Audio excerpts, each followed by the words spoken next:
In an effort to try to persuade me to append my signature to the said letter, Tony intimated to me that both Magashule and Duduzane Zuma were recipients of monies in cash from a mining project from Jagersfontein mine.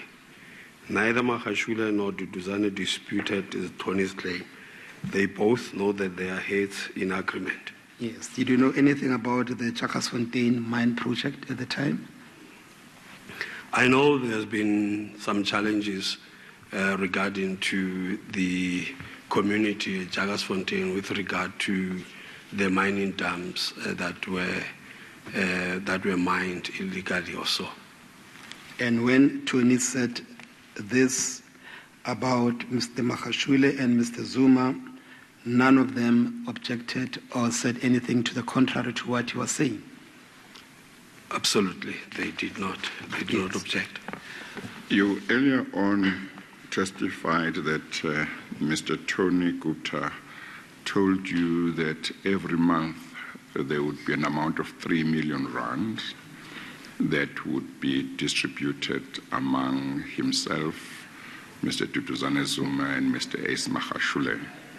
And you said, if I understood you correctly, that Mr. Tony Gupta said he would drive to Mr. Magashule's place to give him his share of 1 million rand, and he would also go to Mr. Duduzane Zuma to give him his share of 1 million rand, and then he would keep 1 million rand for himself.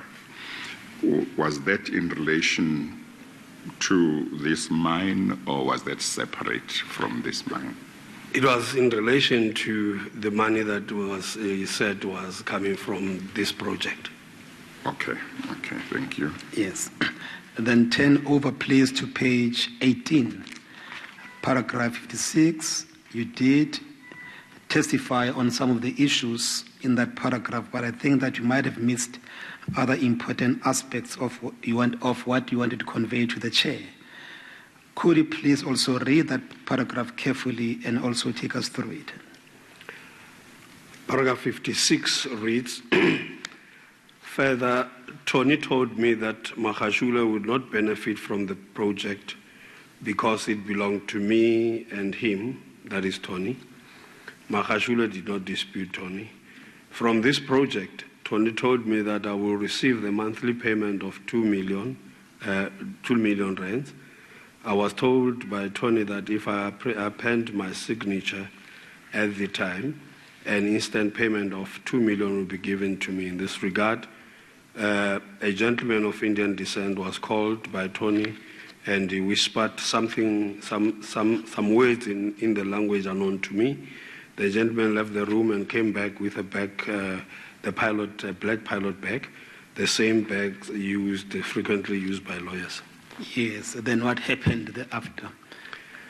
He then indicated to me, this is what I will get. Immediately I would go home with this amount of money if I signed. Were you shown the money? Yes, he opened the bag. At the top I could see it was, then he took out a stash and he said, this is 2 million. It was a 200 rands bank notes.